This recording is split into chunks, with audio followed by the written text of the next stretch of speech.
എല്ലാവർക്കും സലു സിമ്പിൾ റെസിപ്പീസിലേക്ക് സ്വാഗതം.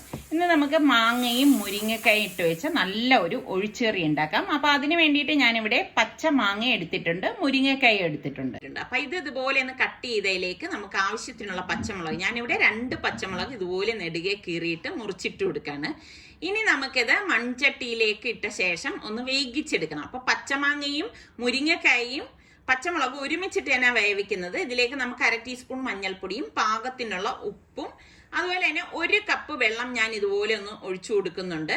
ഇതിൽ കൂടണ്ട കേട്ടാ, ഇത്രയും മാത്രം മതിയാവും. അടച്ചു വെച്ച് വേവിച്ചെടുക്കാം. ഇതിന്റെ അരപ്പിന് വേണ്ടിയിട്ട് 1/2 കപ്പ് തേങ്ങ, ഒരു ചെറിയ പീസ് പുളി, 1/4 ടീസ്പൂൺ ചെറിയ ജീരകം, 1/2 ടീസ്പൂൺ മഞ്ഞൾപ്പൊടി, ഒരു 2 പച്ചമുളക്, ഒരു 2 പീസ് ചെറിയ വെളുത്തുള്ളി അല്ലി, പിന്നെ 2 പീസ് ചുവന്നുള്ളിയും കൂടി അരിഞ്ഞിട്ട് കൊടുക്കാം. എന്നിട്ട് ഇത് നമുക്ക് മിക്സിയുടെ ജാറിലേക്ക് ഇട്ടിട്ട് അരച്ചെടുക്കണം. അരച്ചെടുക്കുമ്പോൾ എപ്പോഴും നമ്മൾ ആദ്യം ഒന്ന് കറക്കിയെടുക്കണം. കറക്കിയെടുത്ത ശേഷം വേണം നമ്മൾ കണ്ട ഈ ഒരു പരുവത്തിൽ നമ്മൾ ഇതിലേക്ക് വെള്ളം ചേർത്ത് കൊടുക്കുന്നത്. അപ്പോഴാണ് ഇത് നല്ലതുപോലെ ഒന്ന് അരഞ്ഞു കിട്ടുന്നത് കേട്ടോ. അപ്പൊ അരച്ചെടുത്തിട്ടുണ്ട്. ഇതാണ് നമ്മളുടെ അരപ്പെന്ന് പറയുന്നത്. അപ്പൊ നമ്മളുടെ മുരിങ്ങയ്ക്കയും മാങ്ങയൊക്കെ പാകത്തിന് വെന്ത് വന്നിട്ടുണ്ട് കണ്ടോ.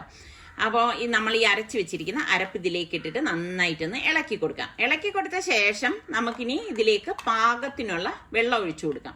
അപ്പൊ ഞാൻ മിക്സിയുടെ ജാറിൽ തന്നെ വെള്ളം എടുത്തിട്ട് ഇതുപോലെ ഒഴിച്ചു കൊടുക്കുകയാണ്. ഒരുപാട് അങ്ങ് ലൂസായി പോകരുതേ. ഒരുപാട് ലൂസായി പോയി കഴിഞ്ഞാൽ കറി അത്ര ടേസ്റ്റ് ഉണ്ടാവില്ല. അപ്പൊ ഇത് ഇളക്കി വേണം റെഡിയാക്കി എടുക്കാൻ. അതങ്ങ് വെട്ടിത്തിളയ്ക്കാൻ പാടില്ല കേട്ടോ. ഒന്ന് ചൂടാവാനേ പാടുള്ളൂ. അത് പ്രത്യേകം ശ്രദ്ധിച്ചേക്കണം കേട്ടോ. അങ്ങനെ തിളച്ചു കഴിഞ്ഞാൽ അത് പിരിഞ്ഞതുപോലെ ആയിപ്പോ. അതുകൊണ്ടാണ്. അപ്പൊ ഉപ്പ് കുറവെന്ന് തോന്നിയോണ്ട് ഞാൻ പാകത്തിനുള്ള ഉപ്പും കൂടി ഇട്ട് കൊടുക്കാണ്. ഇതൊന്ന് ഇതുപോലെ ഒന്ന് ഇളക്കി കൊടുക്കണം. അപ്പം ചോറിനാണെങ്കിൽ ഈ ഒരു കറി മതിയെങ്കിൽ ഇത് മാത്രം വെച്ചിട്ട് നമുക്ക് അടിപൊളിയായിട്ട് ചോറ് കഴിക്കാം.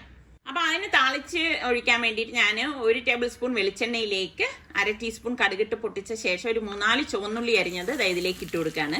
ഇട്ട് കൊടുത്തിട്ട് ആ ചുവന്നുള്ളി ഒന്ന് മൂത്ത് വരണം. അതും കരിഞ്ഞു പോവാതിരിക്കാൻ പ്രത്യേകം ശ്രദ്ധിച്ചേക്കണം. ചുവന്നുള്ളിയൊക്കെ ഇട്ടിട്ട് ഈ കറി ഉണ്ടാക്കുമ്പോഴാണ് നല്ല ടേസ്റ്റ് കേട്ടോ. എന്നിട്ട് നമുക്കൊരു 2-3 വറ്റൽമുളക് മുറിച്ച് ഇതിലേക്ക് ഇട്ടിട്ട് അതും ഒന്ന് മൂപ്പിച്ചു കൊടുക്കാം.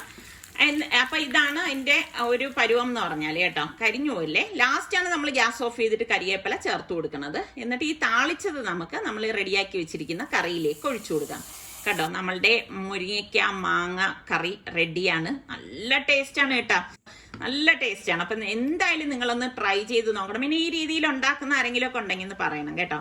ഇതിൽ നിങ്ങൾ ഏത് രീതിയിലാണ് തയ്യാറാക്കുന്നതെന്ന്.